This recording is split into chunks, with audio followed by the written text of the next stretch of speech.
Each Sunday night, I'd watch the practice with none of my friends. I'd turn the dial to ABC to see the creep of the week that Bobby Donald defends. But I'm out of practice. With your hosts, Keith Marney,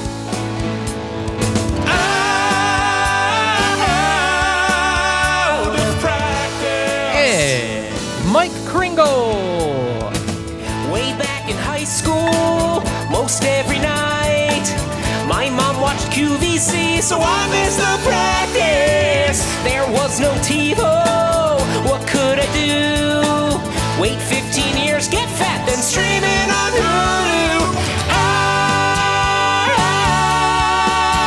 Out of practice. apparently for Christmas, Mike got a new chair, and all I got was bad hair. Out of practice. Remember the days when other people bought stuff for you and now you just hope someone gives you permission to buy shit for yourself? Welcome to 40! That's true. It's not just that you have to pay for it, you have to get permission. Yeah. And welcome to the Out of Practice podcast, a weekly podcast in which we talk about David E. Kelley's award-winning series, The Practice. This week we are up to season 5, episode 13. Insane. The Thin Line. Can you believe we're midway through season 5?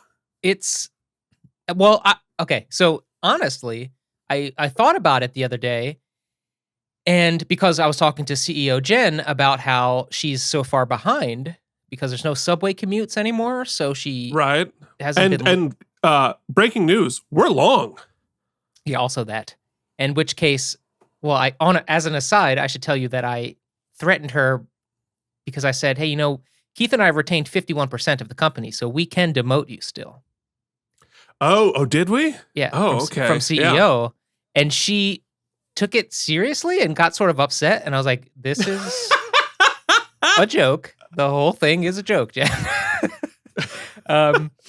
But I started to get a little sad because we're so close to the end. And then I realized, no, we're not. No, we're like, we are barely past the midway point in this series.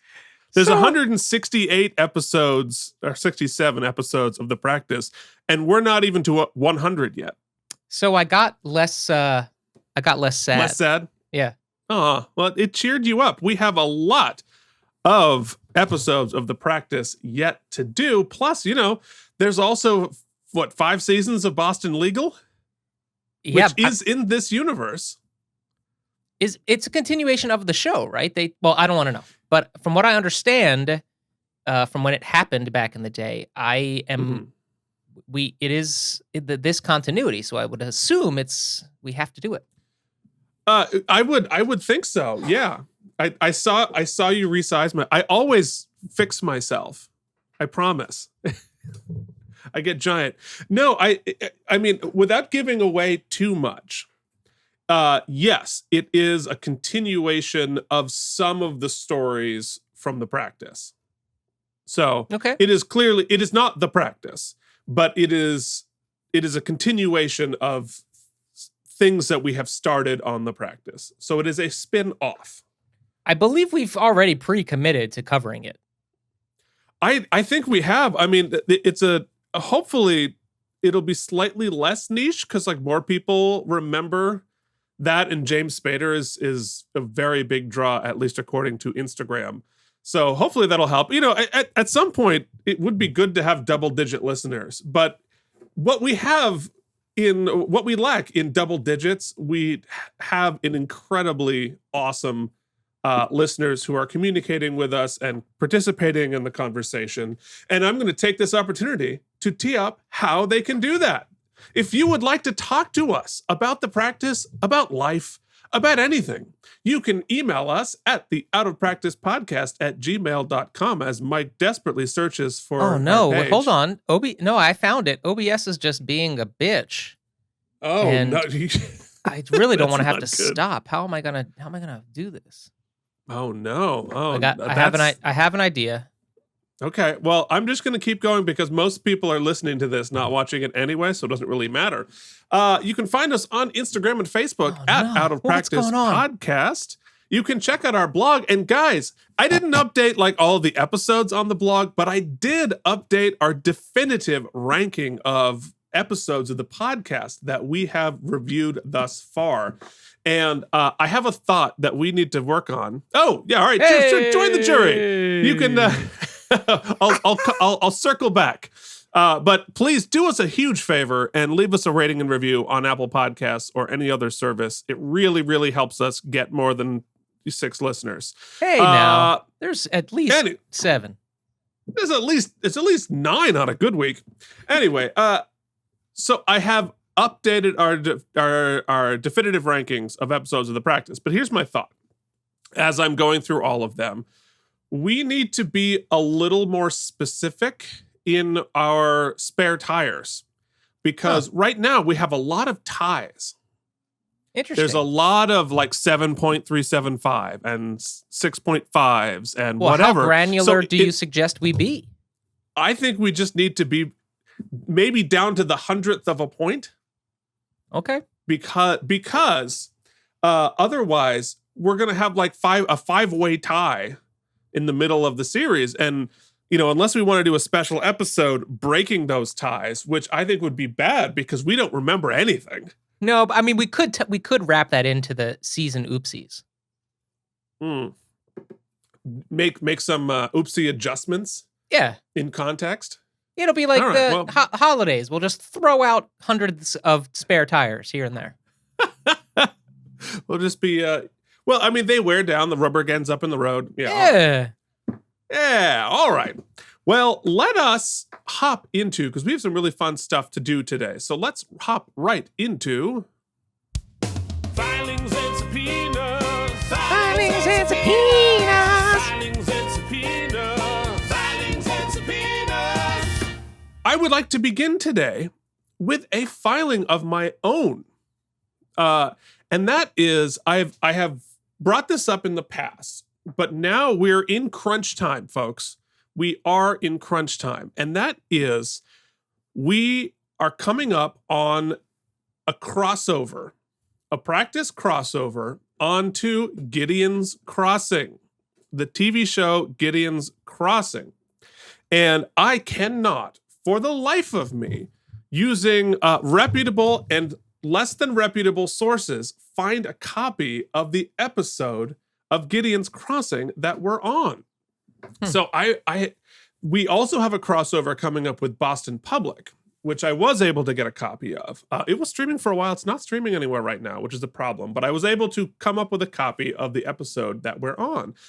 But if we don't come up with this episode of Gideon's Crossing, we are not going to be able to fully tell the story of our heroes on the practice. So if somebody's grandma was a huge Andre Braugher fan and kept a VHS copy of the one season of this show under her bed or something like that, please get it to us any way you can. We will get you a t-shirt. We'll do anything we can. We'll help you any way we can.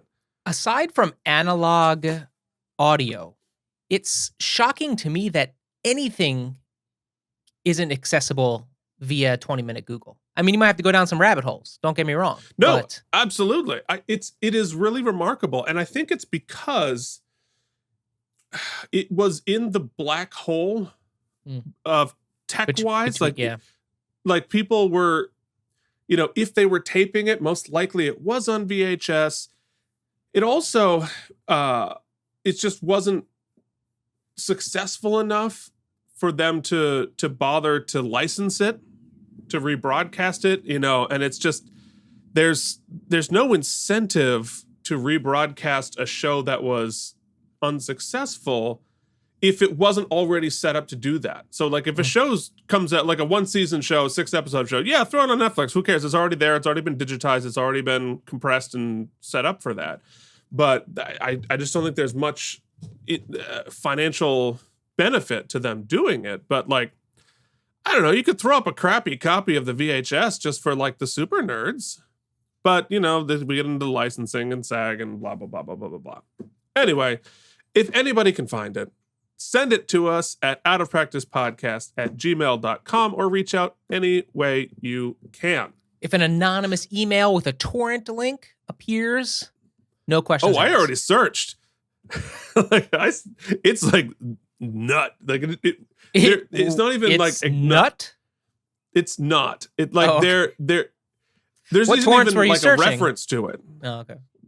There's not even a reference to it. And anyway, it was streamed online when it first came out in like the very baby steps of online streaming. It was there for a while, but Well, Anyway. I mean, there might be something to look forward to. Should we not be able to find it, you guys are going to have to stare at Keith drinking Coke and just reading the Wikipedia page, which is not as fascinating as watching the show. No. And I think the Wikipedia page is this show existed. It lasted you can't for find 13 a synopsis episodes. of the episodes? No not- synopsi? There's a little bit, but it's like a 2-sentence thing and it doesn't say what happened. Well, I mean, I don't know. We do Whatever. a podcast about a show and we don't even tell what happens. We have 30 seconds of me speaking gibberish. So, Yeah, but that's part of the charm. yeah. All right. Well, let us hear from some of you folks.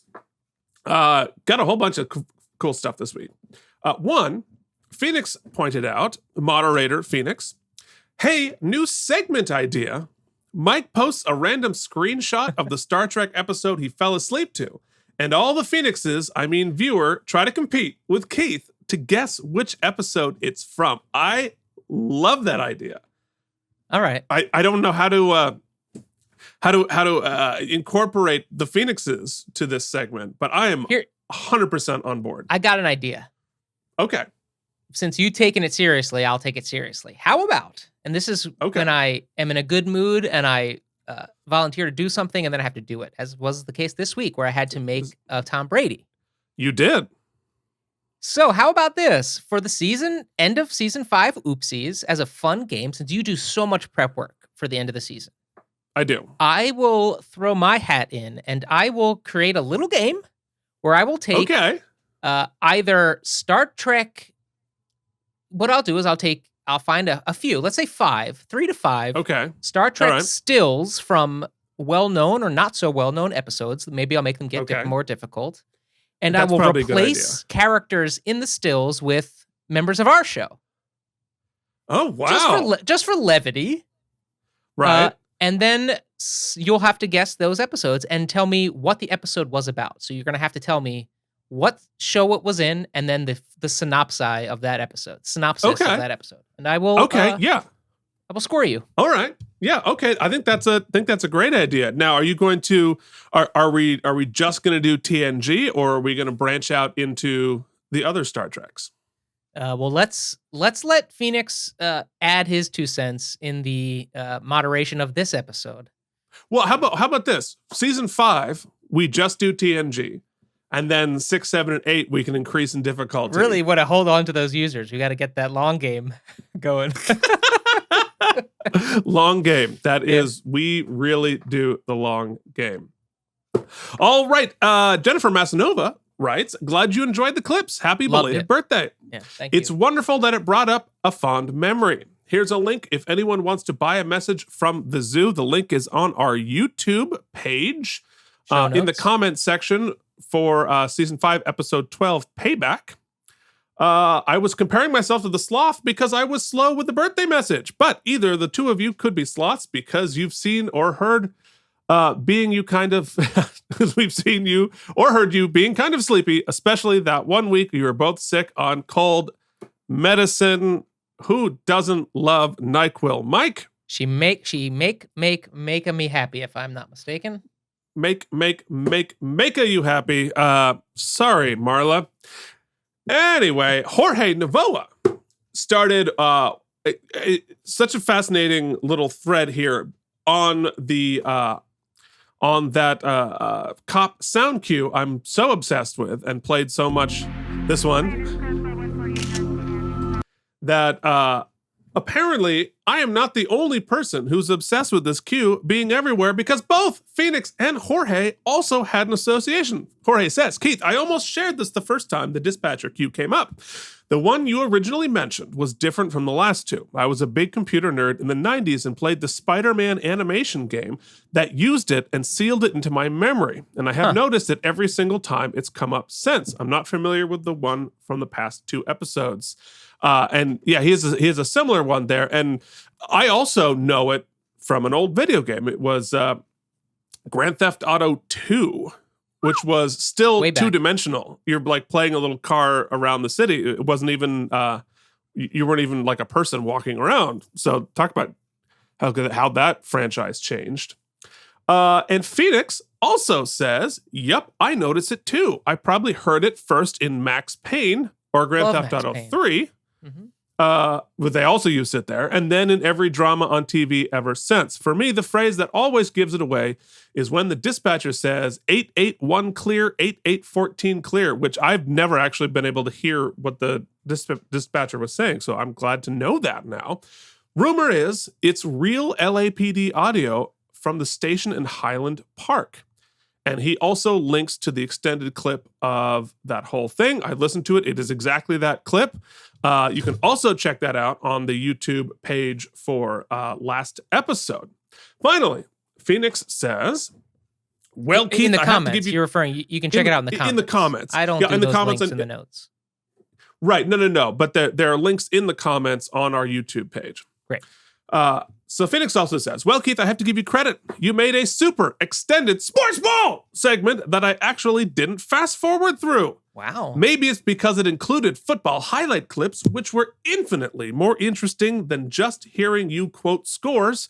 Or maybe it's because I'm a narcissistic puppy that will pay attention to anything if you just repeat my name as many times as you did. Well, Phoenix, I'm so glad you could enjoy that segment, Phoenix, and I hope, Phoenix, you will listen next week to all of Sportsball. Phoenix.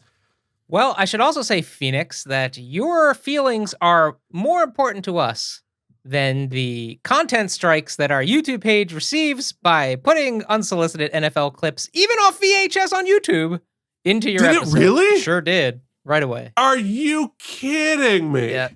I'm not kidding you. Wow. The NFL. I'm shocked.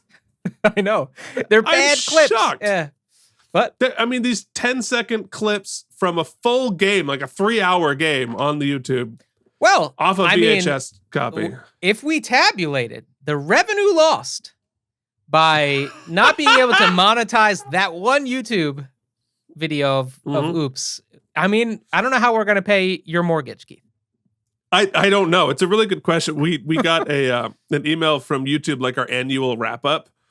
And although people have spent over 8,000 minutes of listening, of looking at our stupid faces.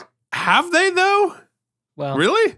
Yeah. I don't think that's true. I think it said we have put up 8,000 minutes and it has been watched for almost 400 of those 8,000 minutes.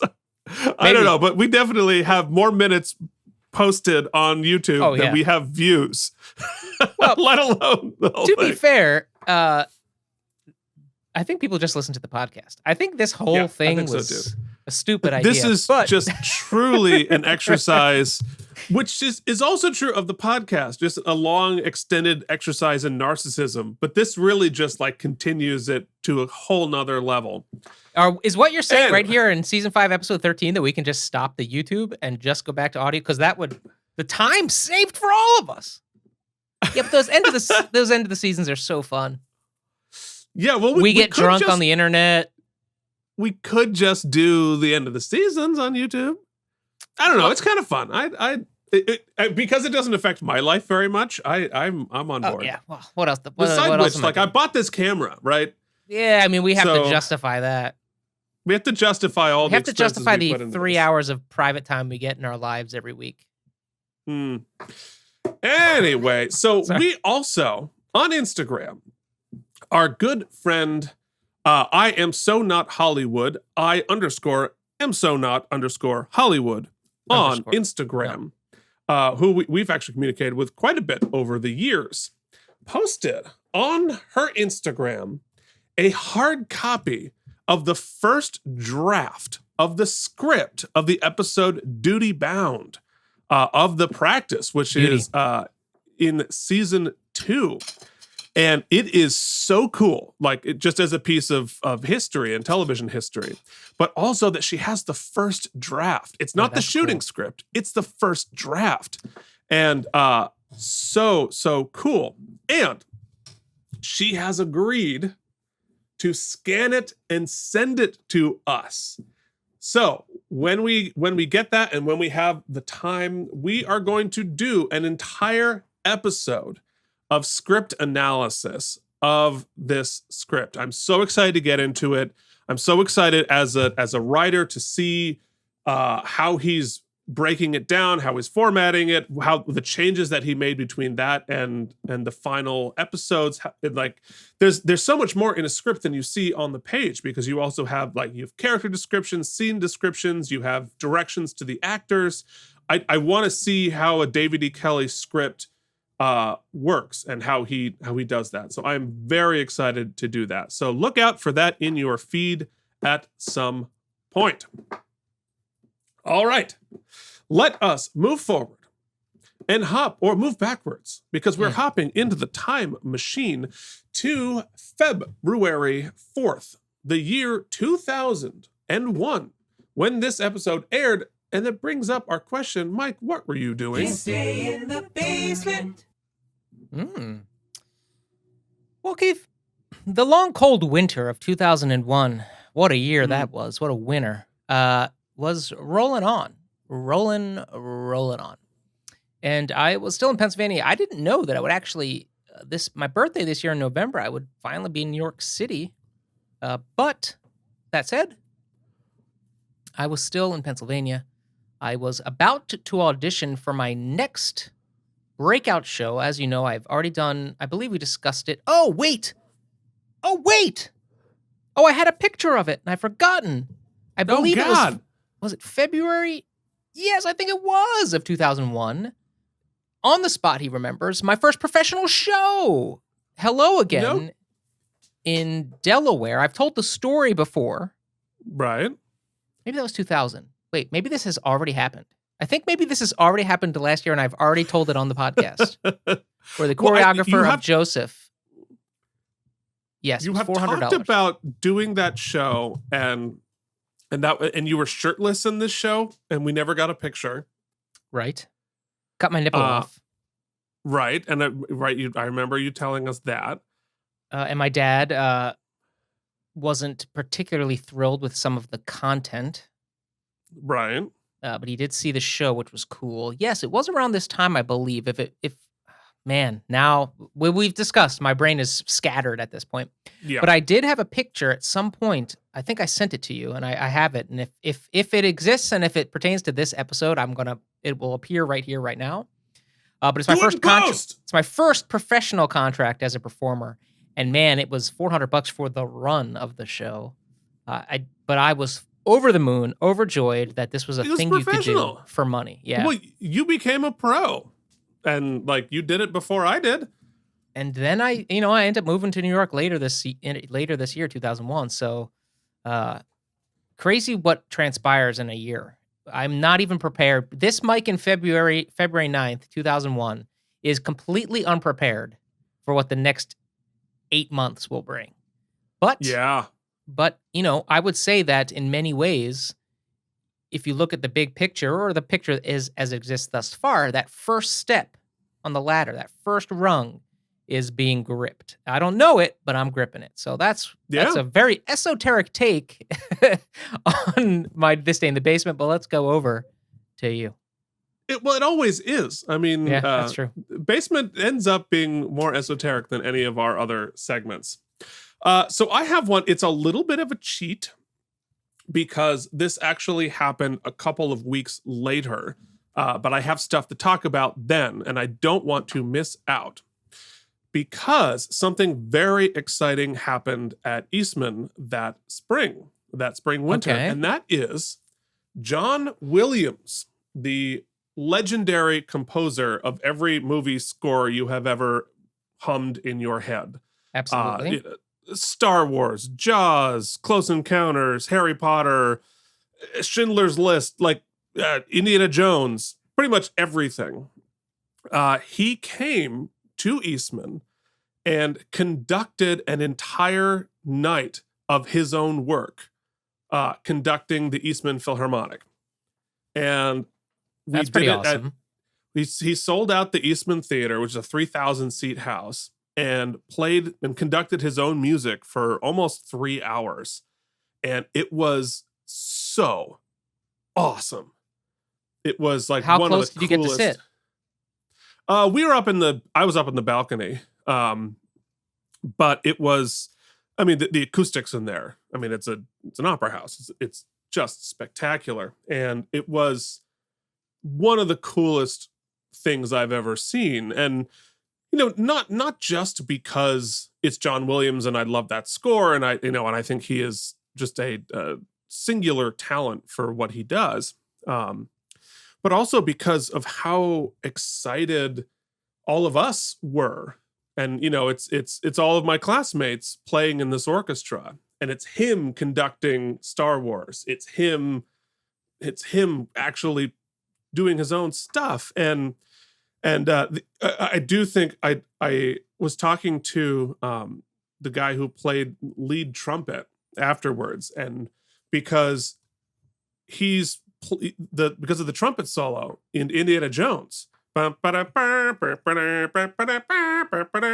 just a solo trumpet. And like this dude, he's sitting there, 3,000 people there. John Williams, and he just like cues him and he has to fucking play that in front of John Williams. He nailed it. I mean, That's of course, cool. but like, holy shit. That was such a cool concert. So that's what I was doing then. And I felt very privileged to be there.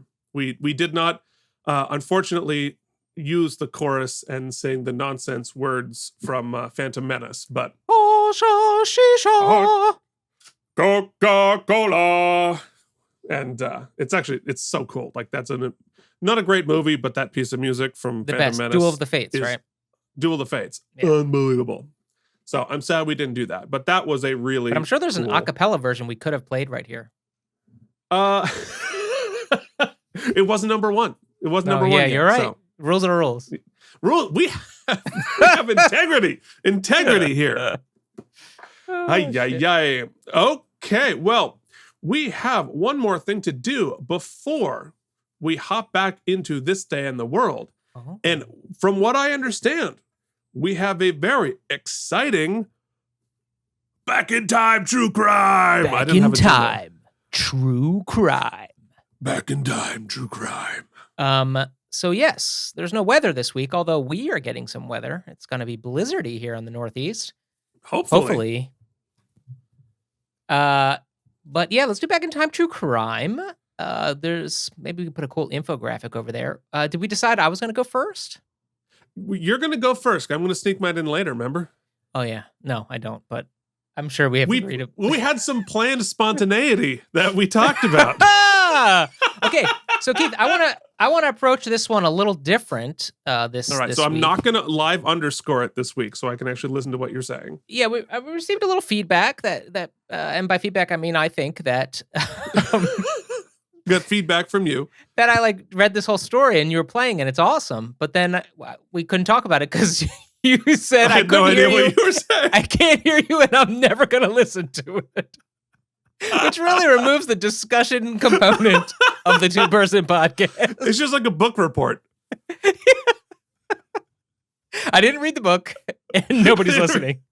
My mom wrote the book report, so I really had no hand in this whatsoever. Yeah, exactly. So I'm going to listen dutifully.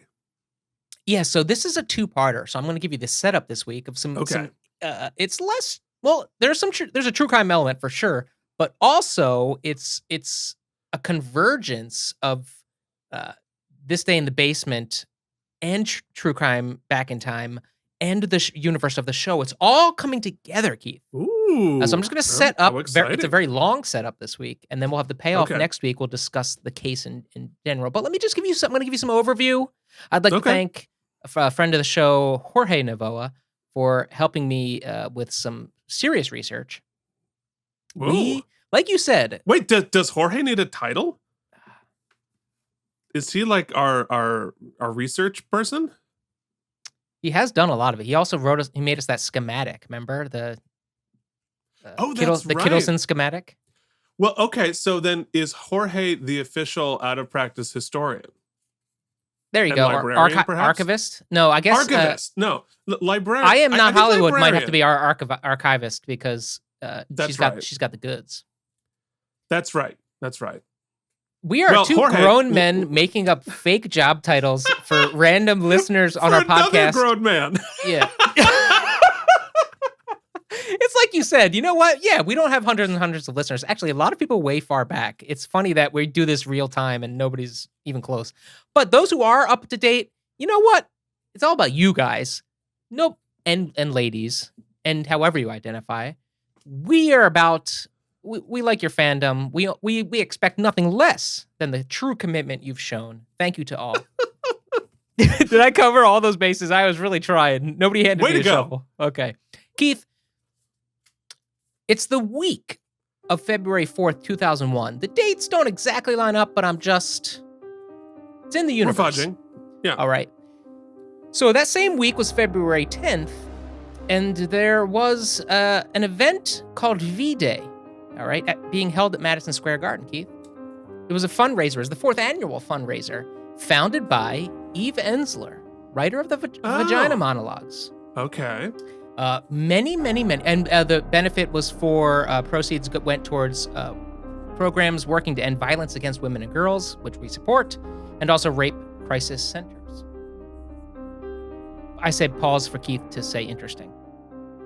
Oh, good. Well, it's have you seen this? You didn't watch ahead, did you? No. It's very interesting. You talk about everything coming together. Okay. That's what I was thinking. It actually is interesting. These notes prepared by Jorge literally said in parentheses, pause for Keith to say interesting.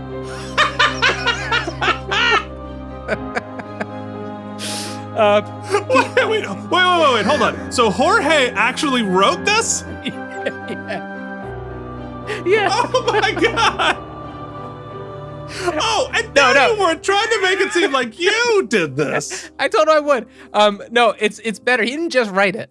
He wrote me the pitch for it, and then I was like, actually, could I just get bullet points? You made him do No.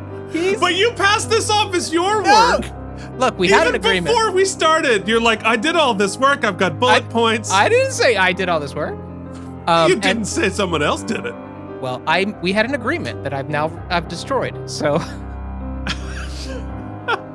anyway, yes, all right, Eve Ensler, Eve Ensler, MSG. and Lisa Gay Hamilton performed that night at the end, as did Callista Flockhart. So they're keeping it in the family. Right. Well, and of course, Eve Ensler and Dylan have a connection, but I'm sure you're going to get to that. Yes, well, Keith, just remember that also that same week, February 4th, 2001, was the 34th anniversary of a truly horrible event. So I'm going to get back into the time machine and go back a little further, okay? Same week, though, February 9th, but back in 1967 in Waterbury, Connecticut. Okay. We join a young boy named Mark Anthony, 5 years old. He's outside of his house. He hears gunshots from inside the apartment, Keith. Not long after, an ambulance takes away his 20-year-old mother, shot in the head. Okay, the victim is Diane Marino, newly separated mother of 2. She also had a 7-month-old daughter inside of the house present during the shooting. The only other person present, the one witness, is Diane's 22-year-old boyfriend at the time, John Sponza. All right, here's what we know about the incident. John is in the kitchen cleaning his .32 caliber pistol. Diane, victim, is in the adjacent pantry. She's peeling potatoes, preparing a meal. John says he sets the gun down to make a phone call Then Diane comes in, grabs the gun, takes it with her back into the pantry, and then the gun goes off. We know from the coroner report the bullet enters behind the left ear, exits above the right eye. That's what we know. Officially, an accidental shooting. Unofficially, death by suicide, which is what John Sponza, the boyfriend, claims happened. All right? Now, we're going to go back with our hero, Mark Anthony. Let's look at his childhood. He's raised by his grandmother, along with baby sister. They actually told him that his mother was still recovering in the hospital. Doesn't even learn she was dead for another year. Oof. A year? A year. Oh my God. Right? Yikes. All right, so that's how shit begins for Mark Anthony. We're going to flash forward 10 years. So he's 15 years old now. He reaches out and reconnects with his father, all right, Mac. Mac and Mark start to spend time together. He's sneaking off to meet up with his dad. The relationship's less like father-son, more like brother, little brother, right? Just a little context. At 15, Mac introduces Mark Anthony to his new fiance. New fiance is V, 23-year-old playwright who turned abusive childhood into creativity. She immediately recognizes his suffering, but his talent insists he should probably become an actor. She takes him under her wing, formally adopts him. Well, Mark Anthony takes stepmother V's advice, pursues a career in acting, looking for a stage name. His stepmom and dad get pregnant with a boy. She miscarries, revealing she planned to name him Dylan. There you go. Mark Anthony is actually our Bobby Donnell, Dylan McDermott. I didn't know that whole story. Well, there's more to it, Keith, and I will continue. Now, many years later, 1996 we're in now. Big year of success for both of them. V writes and performs the Vagina monologues. In that same year, Dylan gets hired to play Bobby Donnell in The Practice. So, The Practice did not air the following week after this previous episode because the 58th Golden Globe Awards was Dylan nominated. Who knows? Stay tuned for the season 5 oopsies. I actually don't know. Fate of his character would not be revealed till February 4th, 2001. But Keith, here's the pitch for the future for next week. The fate of his mother's 34-year-old death would not be revealed for another 10 years. In fact, in February, 10 years later, in 2001. So, that's my cliffhanger for next week's Back in Time True Crime. We'll leave you here. Dylan McDermott knew his biological dead mom was neither accidental or suicide. What was revealed, and we'll get into it, is that, remember, it entered through behind the left ear, exited through the right eye, but his mother was right-handed. So if she had actually gone into the pantry to kill herself, it would have gone the other direction. So all of these things have connected. We've connected back in time. We've connected our universe, their universe. We're going to find out literally what happened to Bobby Donnell's mother, who was killed when he was just 5 years old. Holy moly. Yeah. Wow. So thanks for Jorge for making that, for reminding me or asking me. Oh my goodness. That we should do a Back in Time True Crime. That was so fascinating. Fascinating. Yeah. Okay. Well, I can't wait to. I mean, I knew that he was raised by Eve Ensler, but that's pretty much the end of what. And I knew that his name came from some. I like it was familiar to me, but I didn't actually remember all of that. Wow. Okay. Yeah. Fascinating. Well, stick around to next week. And for the rest of us, let's continue. It's time for the Out of Practice Podcast's This Day in the World. The greatest hits, the biggest movies, headlines from Vermont, essential sports updates, and for some inexplicable reason, the weather from 20 years ago. Now back to Keith and Mike. All right. Well, before I play our number one hit, I have a question for you. And that is, were you aware last week when you tried to do a bit with me that I refused to participate with, that this week the number one hit was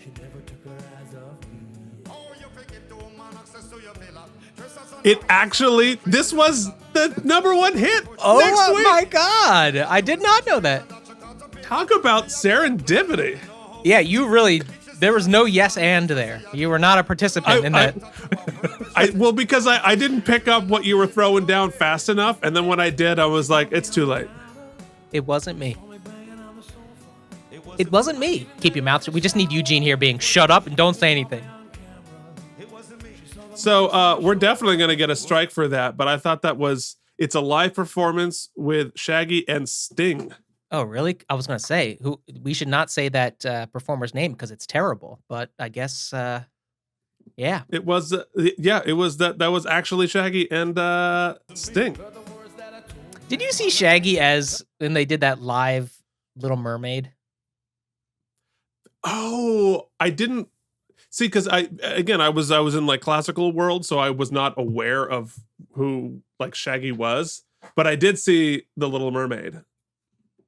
Yeah, and that's all I'm going to say about that. Let's go on. Okay. Well, the number one movie was The Wedding Planner, starring J-Lo and Matthew McConaughey. It wasn't me. It wasn't me. And for the cover of the Burlington Free Press, I have a not so spontaneous, but back in time true crime of my own. So, guys, if you like true crime, if you like back in time true crime, this episode is for you, because the cover of the Burlington Free Press was an article about the life and death of Deborah Fell. Now, this is also dark, but it was a super famous true crime in Vermont. And here Can I make a prediction before you even start? Yeah, sure. Barbara fell and couldn't get up. Comedian? Boo. You don't even know what happened to her yet. No, I feel bad. And to Barbara's family, I apologize. Well, I'm sure Barbara's fine because her name is Deborah, but close enough.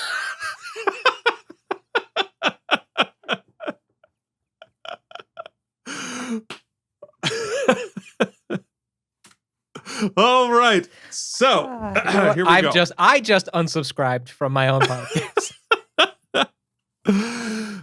On the evening of November 26th, the year 2000, in Rutland, Vermont, 20-year-old Donald Fell,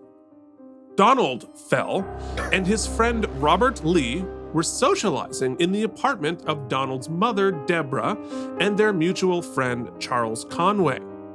The evening took a horrible turn when Donald Fell and Robert Lee simultaneously attacked and killed the other two with knives.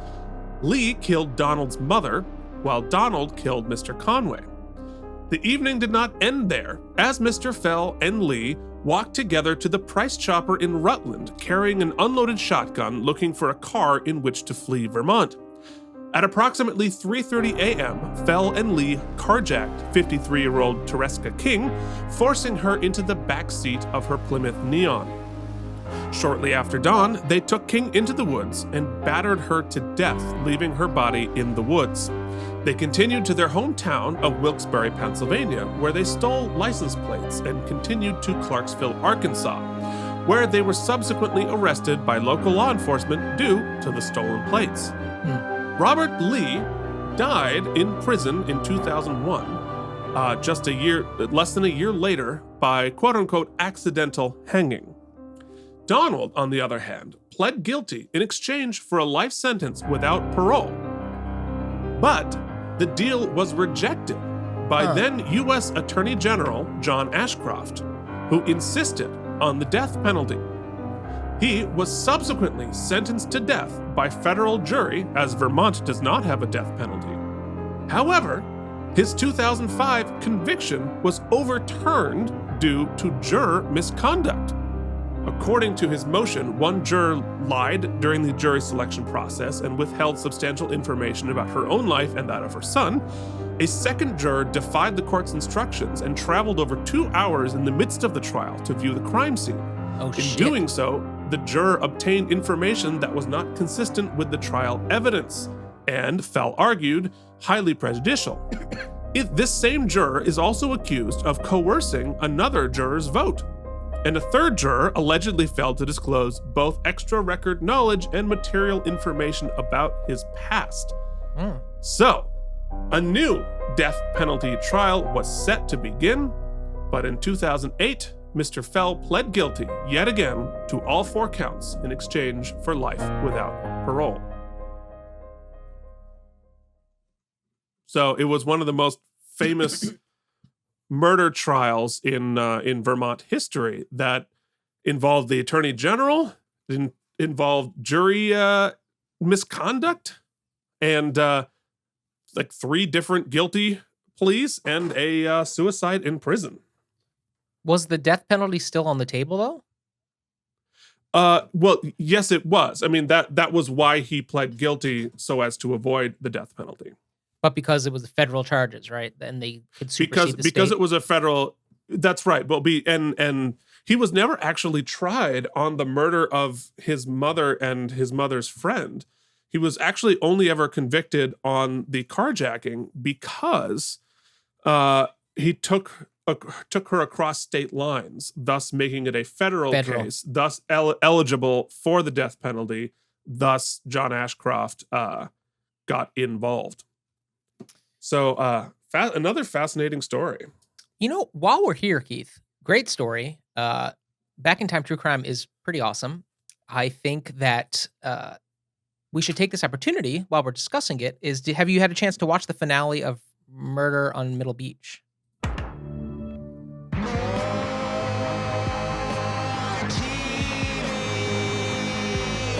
We are never going to get to the episode, folks. Well, you know what? Let's not kid anybody. It's Saturday and we have nothing else to do. Fair enough. Yes, I did watch the finale of it. So, you know, we've never really gotten spoiler alert for the docu-series on HBO, Murder on Middle Beach. So if you have not seen it, fast forward to whenever we're done. Yes. So we're going to go full spoiler here then? I guess. Yeah. Well, I mean, nothing's given away, to be honest with you. So what I really enjoyed, once again, to heap praises on this little docuseries, is that we've seen other docuseries. The Jinx comes to mind, but most importantly, the NXIVM docuseries I had been talking about before, The Vow. And what The Vow does really egregiously, I think, is that when you finally get to the big reveal, they tease next season. They say, oh, Right. wait, it's actually not ending. We're going to just keep milking this, which really soured me really bad because it feels exploitative. What I loved about this was that, look, they didn't solve the crime, which can be really unsatisfying for this type of a mystery type of podcast. But what does happen, and which is pretty amazing in the events, is that the show sort of morphs into being about the healing process of this one young man and a family, or at least maybe the start of the healing process.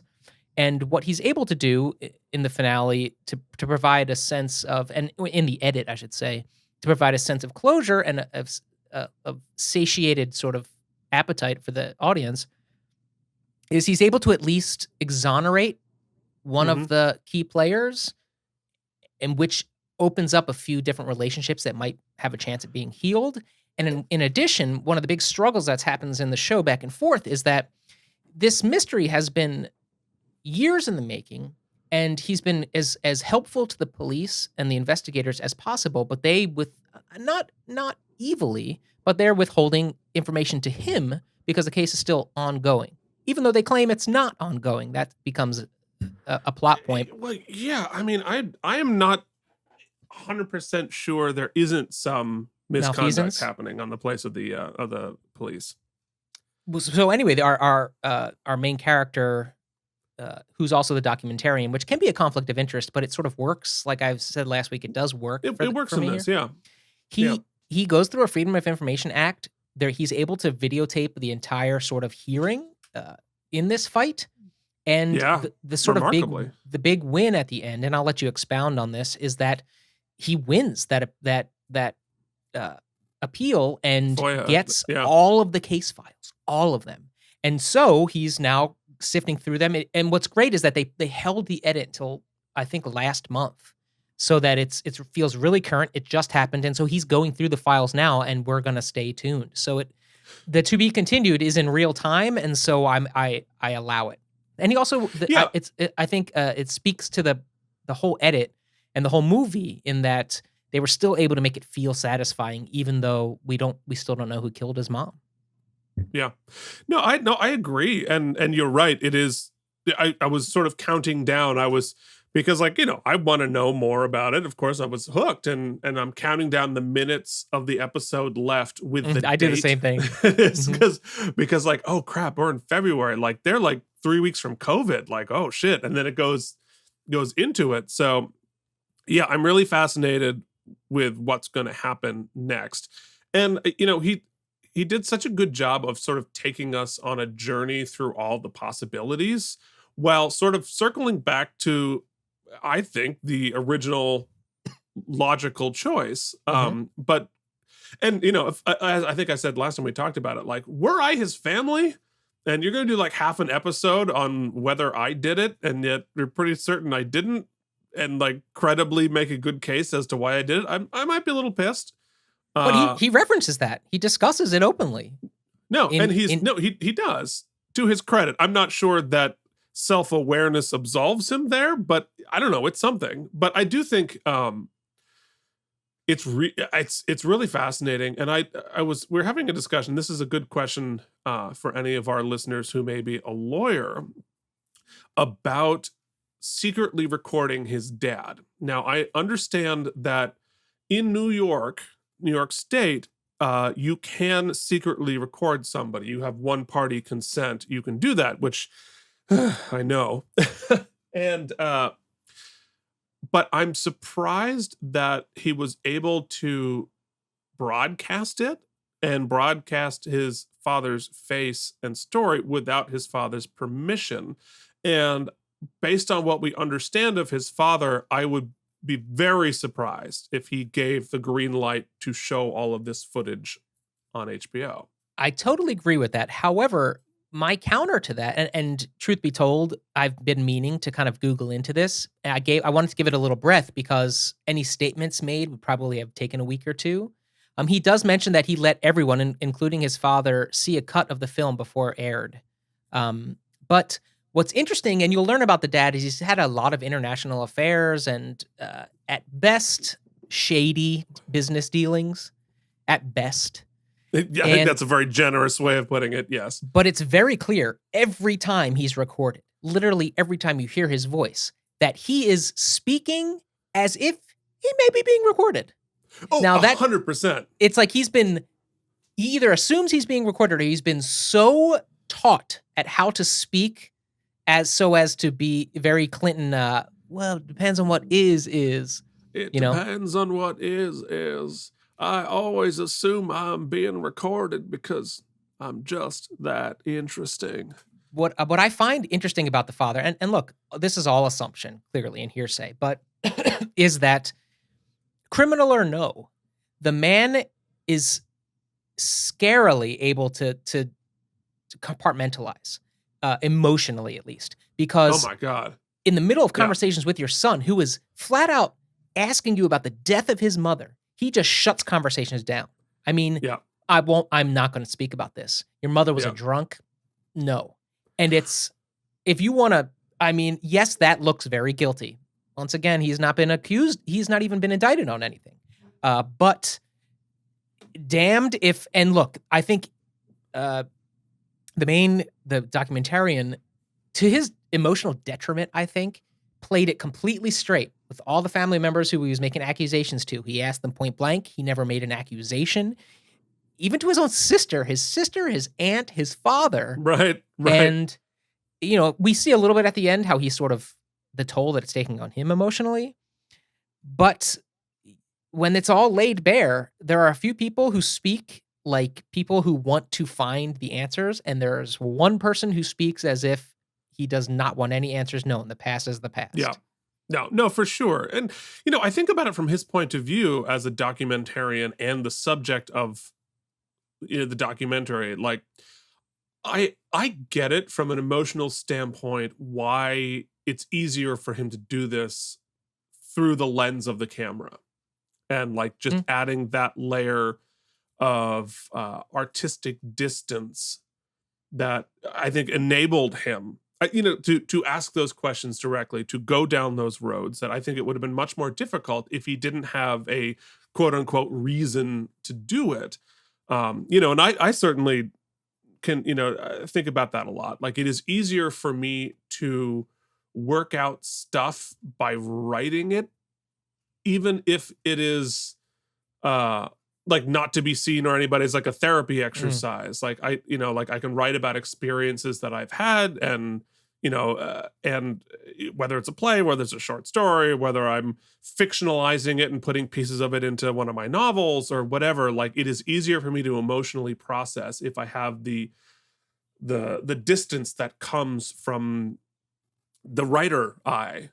And because, like, I'm thinking about whatever happened, what that person said, but I'm also thinking about, all right, well, how do I want them to say it in this? And am I going to, like, what is the character doing? What is, shifting in their seat? Well, I'm thinking about that. It adds a layer of distance that I think can be helpful. I mean, it comes at a detriment as well. Like, it comes at a cost a little bit, because you're not fully in the room. Yeah. And even if you're in the room and you're recording it, you're still thinking about this in terms of the recording, as you've divided attention. Yeah. And I can see why he did it. And I don't know. I found it was fascinating on a great number So of many levels. levels. And I can't wait for season 2. Me neither. I also, let's get back to our show, but I will say that neither Keith or I has watched The Undoing yet, David E. Kelly's new short form mystery. CEO Jen has. I've advised her not to tell me, though all I've kind of picked up is that she was unsatisfied with the ending, which always gives me trepidation. But her and our tastes differ quite a bit, so I will still give it a shot, because this is the universe that we are invested in. But I have to say, Keith, in case you haven't been watching it, and to all the listeners out there, we were looking for some popcorn fluff to just watch something quick, and so we watched the first episode of The Flight Attendant on HBO Max. It is so good. It is tonally inconsistent in a great way that works. It's an incredible mystery. The casting is superb. The performances are superb. It's a dark comedy, drama, mystery. So good. HBO Max, only 5 episodes. I'm loving short form content right now. I don't need 9 hours. Give me a well-edited 5. That's where we are. 167 episodes from the 90s. Yeah, or a podcast about a specific show that talks for 3 hours about other shit. Yeah. Regardless, The Flight Attendant, Mike's hot tip for the week. What are we doing? Yeah. All right. Well, actually, one of my friends has a couple lines on that. All right. Well, they were great then, because literally from extras to the top of the cast, the casting is so good. Okay, cool. All right. Well, we're, technically, we're still in This Day in the World. And it's time! It's time for Sportsball. I don't want to talk about it. Okay, but let's just show this, because it's so good. Was bad stuff happening to the New York Giants? Were we losing? Was something lost? I don't remember. I know that last week we had a huge triumphant victory that of the NFC Championship game, and then we're going to go and do something, but I don't remember anything happened after that. I feel like if the next logical thing would be you're Super Bowl champs, right? Yeah, one would think. Yeah, that would be what you would naturally expect. After, well, there can only be one winner, and if you're not the winner, Keith, what does it make you? The Eagles? This year, yes. Zing! Well done.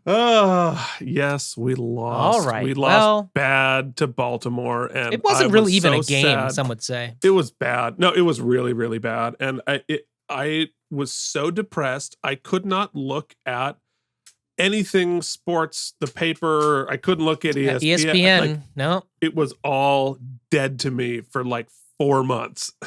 It Yep. was not. Oh, Trust I me took when that I one say back. I know that feeling in the pit of my being.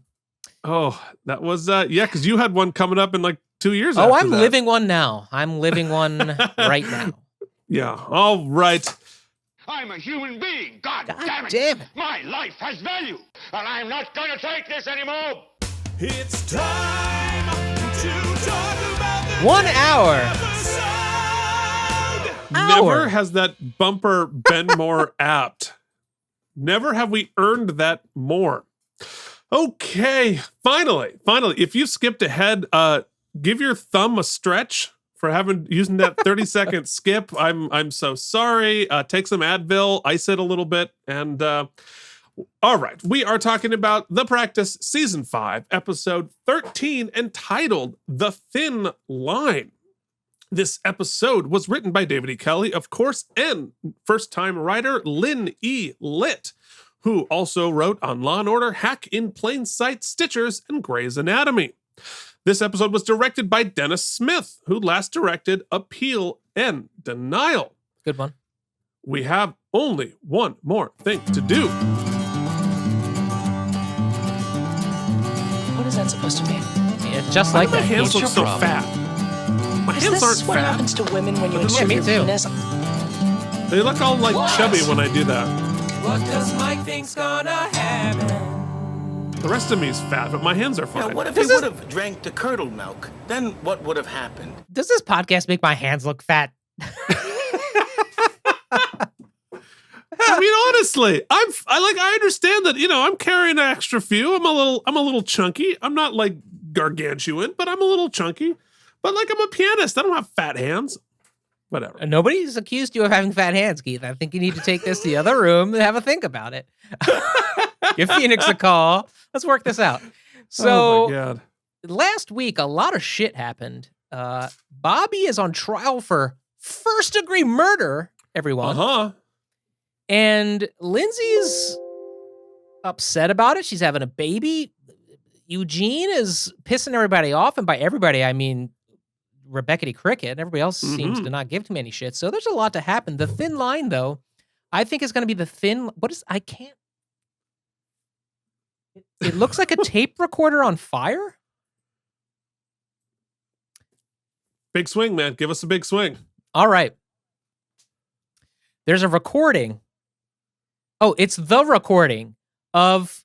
yes, I've got it. It's the recording of what happened inside of Finks's apartment. I think Talk to I think- Deborah I think or Barbara. Lindsay and Helen conspire to steal the tape from evidence that Helen would have access to because she's DA, and destroy it to help exonerate Bobby. And so now we've broken the thin line of criminal and legal system. Ooh, I like it. We go Whether full, or not that's we right, turn I full want to see heel. that episode. We turn full heel this week. Ooh. Oh, speaking of more TV, remind me, speaking of heels, I've become obsessed with Dark Side of the Ring. Oh yeah. We'll talk about it next week. Yes. All right. great. Anyway. Okay, that's a great big swing. I like it. Now, let's find out if he's right. So, if you have suffered through all hour of this on YouTube, it's time to click over to your favorite podcasting service of choice and listen to us listen to The Thin Line. We will be back for the oopsies.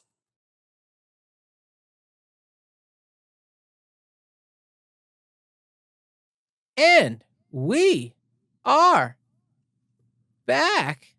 Boom. I'm still thinking because Yeah. that shit was crazy. Now I understand what the fire down below was. Yeah. That was Boom, pretty because Hank's overt. done blown up the office. Wow. That, back from the dead. Yeah, well, he left it and with his probate attorney. Keith, Skype has decided that you're going to be real low res. Yeah, well, you know what? That's fine. I'm fine with that. Here, I'll try to. Oh no, I just took 1,000 pictures of myself. low res Keith. Why do I Great. keep clipping so much? I don't know. I'm Clip Factor USA today. All right. Well, folks, we've had a very exciting episode of The Practice and a very long episode of us just farting around because we're bored. Yep. So All true. It's time for everybody's favorite segment entitled Mike has 30 seconds to remember what just happened on the show. Y'all, Bobby was in deep. He didn't take the deal. They bring up his hitman. Hitman tells a damning story. Then they bring Bobby to the stand, and Bobby says, hey, I was scared. I'm protecting my baby. I'm protecting Lindsay. I didn't tell him to kill anybody. Pilot's going to pilot, but I told him, don't fly that plane, take that bike. Bobby's not guilty. Marla Sokoloff and Lucy were really compassionate, and she's got a great future ahead of her as a rape counselor. And guess what? Then it blew up. Yes, it did. Well, we have some more things to blow up entitled the Ladies and gentlemen, the Out of Practice podcast, in unofficial, unsolicited, unfactual association with David E. Kelly Productions, proudly present Oopsie. The Oopsies! Celebrating excellence in acting good, lawyering good, guesting good, and being Tom Brady. Not to mention, this is where we rate the episode and stuff. Now, here are your hosts, Keith and Mike. What the hell are the oopsies? Well, Jackie, they're the fake award show we do at the end of every episode, and where we hand out very prestigious awards, beginning with the Most valuable.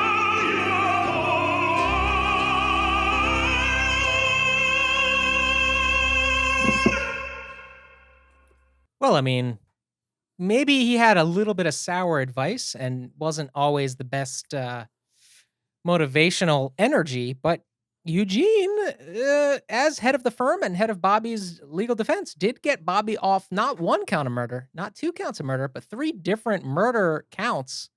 Not all different people, but you know what I'm saying. So it's gotta be Eugene. Yeah, well, I think, yes, I thought Eugene tried a very good case with a losing hand, frankly. But I have 2 criteria for choosing the MVL. You just want to go back and give it to the other guy. I know. Well, yeah, but here's the thing. There's persuading the jury, and then there's persuading me. Persuading me, Keith, He couldn't to even convict persuade our Bobby to lead take character. the deal. Couldn't even persuade Bobby to take the deal. But Keith, with my brain, thinks that he actually should have gotten a conviction there, and the only reason he didn't is because we like Bobby and Bobby is dreamy. So I hate to say it, I'm gonna have to give mine to Martin Toomey, D.A. Martin Toomey. So congratulations, D.A. Martin Toomey and Eugene. Keith votes for Toomey. Boo. All right, now it's time for Already famous cause you've been on TV, getting a paycheck. First entry on your IMDb. Way to go, but you're the best guest actor. You are the best guest actor. You are the best guest actor on the episode.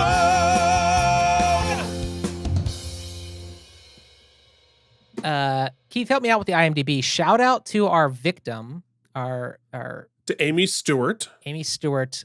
Not an easy part she pulled this week. No. And she was excellent. Agreed. Whilst I could not abide by your selection for MVL, I do feel that the actor portraying said DA, Stephen Flynn, deserves said Oopsie for Best Guest Actor because I thought he was confident, strong, his close was excellent, his cross-examination was excellent, and he was great last week as well. So Stephen Flynn, Best Guest Actor. Yeah, and I agree. I think he is. I would like to just throw an honorable mention to Jeremy Roberts as Alan Neal the Goon, who I thought Yes. did an excellent job, like very understated and yet like funny and compelling at the same time. So I thought he did a really good job. But yeah, it's Stephen Flynn. I thought he did a tremendous job, and it's a character that I think would be very compelling as an adversary moving forward. So congratulations, Stephen Flynn. All right, it is time for... You killed your podiatrist or blew the case, but you let a single tear run down your face. You're the best actor on the show. Kelly Williams, excellent. Really excellent. Dylan McDermott, excellent. Steve Harris, excellent. Cameron didn't do much, but she was excellent. I thought Jimmy and Rebeccity both gave a good... Jimmy was only really in a comedic beat, but Rebecca had some great scenes with Lucy. But I think for me this week, it's Marla Sokolov as Lucy Hatcher. What I thought was going to be kind of a toss-away storyline was actually a really compelling storyline. And we got to see a lot of what makes Lucy tick as a human, what she's working through, and kind of see her youth and also see her growing up, all of those things. And as an actress, a young actress, especially at this point, that's heavy. And it was consistent, and it still had growth, and it wasn't just emoting, and it wasn't just being scared and sad. It could have come across a little Lifetime movie or two-dimensional, but it was neither of those things. It was quite full and quite compelling and quite empathetic. So I throw my oopsie her way. Yeah, no, I agree. I think similarly, I want to give an honorable mention to Kelly Williams, who I thought did some really excellent work in this episode.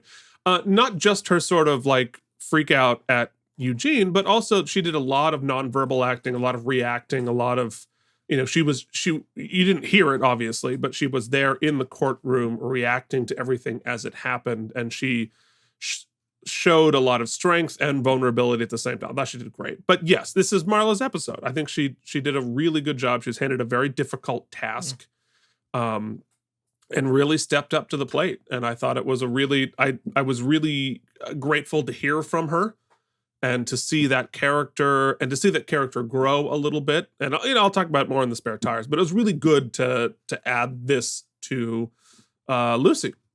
And to give this to Marla. So congratulations, Marla Sokolov, with your Best Actor. Oopsie. And now it's time for... The Tom Brady Award for being Tom Brady. Guys, guess what? I did one, and it's You sure appearing on your did. screen right now. It's Q Brady. There it is. From the episode... Season 1, Episode 7. I believe it wasn't Q Who. It was it is the episode in which it tries to give Riker Q powers. Is that right? Yeah. That's right. Yeah. So yeah, that's the extent of my Photoshop skills currently. I can put a head on I thought that was another pretty head. good. Wasn't bad. This week, oh man, Tom Brady throwing a bomb, but a literal bomb. Tom Brady throwing a bomb, but a literal bomb. Tom Brady. Yes. Congratulations. Okay. Well, that's interesting. Okay. There's only one more thing to do, kids. Here it is. Ladies and gentlemen, it is time to announce how many spare tires this episode gets. To the 100th degree. Or percentage. Yes. Yes, exactly. To the 100th of a point. So, this episode had everything. It had a B story where we got really deep. It had an A story that felt like it could have been 8 weeks jammed into one half a week. And it ended with a bomb from a dead serial killer because we felt bad that we shouldn't have killed him off anyway. So a little all over the place. I just felt like look, we're all rooting for Bobby except for Keith. But but still Keith wasn't rooting for wrong. him. But Keith wasn't wrong. This is one of those episodes where they have him dead to rights, and it's even written, to heighten the drama. It's even written such that it's looking dire. That's why the reason that the whole the MacGuffin of the deal on the table is so effective is because it's a good deal. It does feel like Bobby should be. I said it at the top. It feels like he's guilty, and so it feels a little. I get it. Jury nullification. We've been there. We got it. We've talked about it ad nauseum, but it's still in this particular case to me at this initial sort of reading of it and watching felt a little Deus Machina to me. Like we're just swooping down. He's just not guilty because he can't be. And it also feels like because that feels a little ham-fisted, we need to we can't end it with that because it feels a little unsatisfying. So bomb! And Right. Lucy and Rebecca, are they okay? And we just had this great whole episode for Lucy. And then she gets blowed up at the end. It's just kind of a little crazy. But at the same time, some great performances. I don't know how I feel. I can't award a score yet. I need to digest a little bit more. So let me toss to you. Okay. Yeah, I have a lot of thoughts on this whole thing. As we mentioned last week, how much I liked the stakes of this. I liked the fact that they put Bobby in a situation where he was really kind of fucked. And I wanted it to pay off a little better. I understand that he can't, at the end of the day, end up in prison because he's the star of the show and the show is going to continue. So you can't really throw him in jail. But I didn't think that this episode introduced any new information in that storyline. And so they basically just made the same arguments we'd already heard. And so there was no twist, there was no angle. We literally learned nothing new. We just restated what we already knew in front of the jury. And so as a result, A, that was a little unsatisfying, but B, I don't think the result was realistic. It felt like I think he proved the case of the felony murder angle. And I really would have liked to, if we were gonna resolve this week, right, and not extend this out and complicate it, which I think I would have been fine with had we spun this around a little bit. But I would have liked our team, our heroes, to come up with something, come up with a defense, to come up with a... have Bobby or Lindsay get on the stand and absolutely crush it. Give them one of those 10-minute monologues. Something, they needed, we needed a set piece for our side. Yeah, and there really wasn't anything. I mean, Eugene argued the case well, but it wasn't, I wanted something.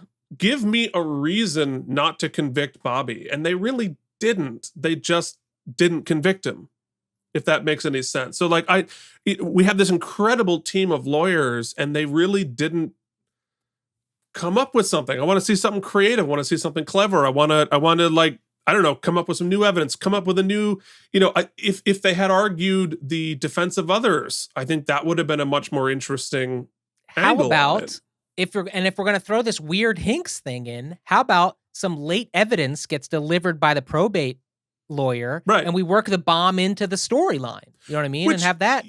Yeah, which it's very sensational. No, you're in danger of being cheesy, but we've already crossed that bridge.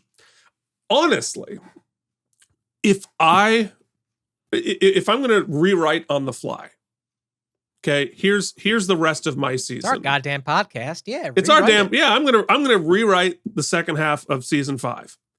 Okay, Bobby convicted, prison. He is in prison. Then we discover that Hinks actually isn't dead.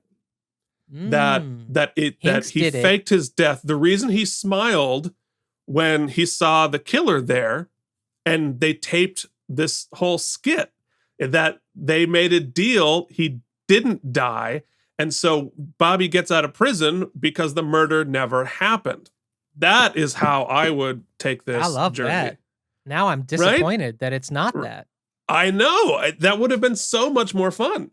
It derails a little bit because, whether we like it or didn't like it, we've established this season.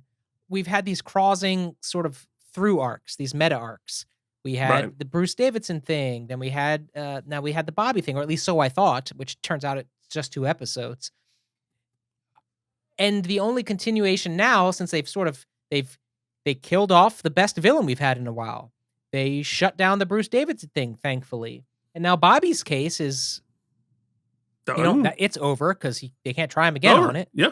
And so they're like, we got the last gasp effort of keeping Hinks in it with the bomb thing, and that kind of keeps it's the cliffhanger, right? I'm sure they're fine. At least I guess we're gonna have to do something with The Office. They blew The Office up.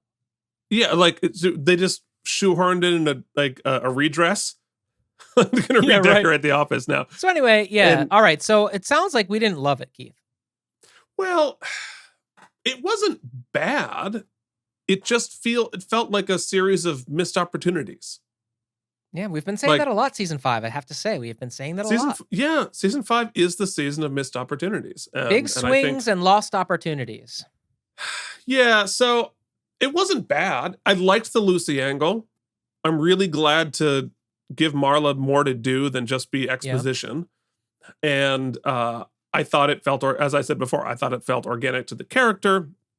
So, all right. So I don't think it's a bad episode, but I'm disappointed in it. So I'm going to give it a 6.89 tires.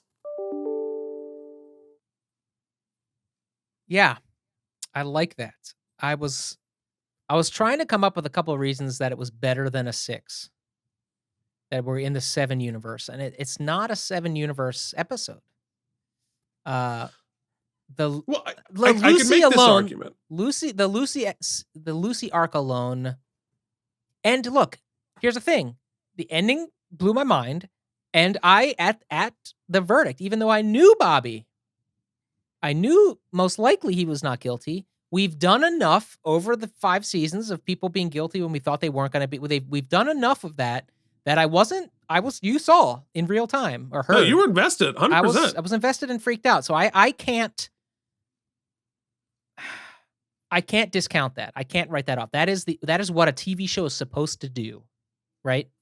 And it achieved that. And none of the and even the storylines that could have been cheesy, nothing came across cheesy. So I'm going to be a little bit more bullish on it and say 7.15 spare tires. Okay. So you wanted math. Really now got you've some got math it. to do. Yeah. You wanted it. You got it. All right, folks. You have gotten through another episode of the Out of Practice podcast. If you would like to write us in, tell us what you thought, rewrite the end of your season 5, you can do it at outofpracticepodcast@gmail.com. You can find us on Facebook and Instagram also at Out of Practice Podcast. Check out the blogs, see what this math did to our rankings at outofpracticepodcast.blogspot.com.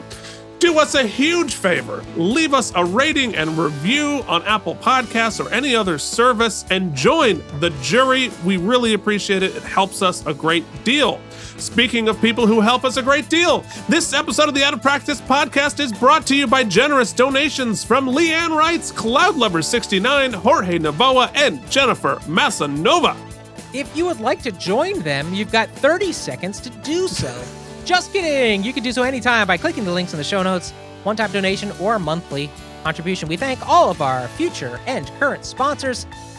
And if you can't sponsor us or just surely don't want to, you can just tell a friend, you know what? These guys need a few listeners because, they're lonely and clearly have some issues to work through. If not, grab an old cassette tape, implant a bomb inside of it, send it our way, and at the last minute when we hit play, all we hear are laser sounds. Laser sounds. Although, shit, I have one more point. Oh shit, it's not over about yet. the tape. It's not over yet. It's not Okay. over. Guys, it's not over. Back to Keith. I wrote it down and then forgot to bring it up. The tape player all by itself in the mail with not addressed, no name on it. How, like, A, nobody is suspicious. First And it's a off, bomb. like, what the hell? Second of all, if Hinks's master plan, the genius, the absolute, like, genius killer, he's gonna take Lindsay out. He's gonna finally do it. I'm gonna take that bitch out on my way after from beyond the grave. He didn't even put her name on the cassette player. So, like, why would she even get it? How do you know she would be there? How do you know she'd be the one listening to it? What Y'all. a terrible plan. Y'all. Keith is pissed. It's a terrible plan. He's a genius.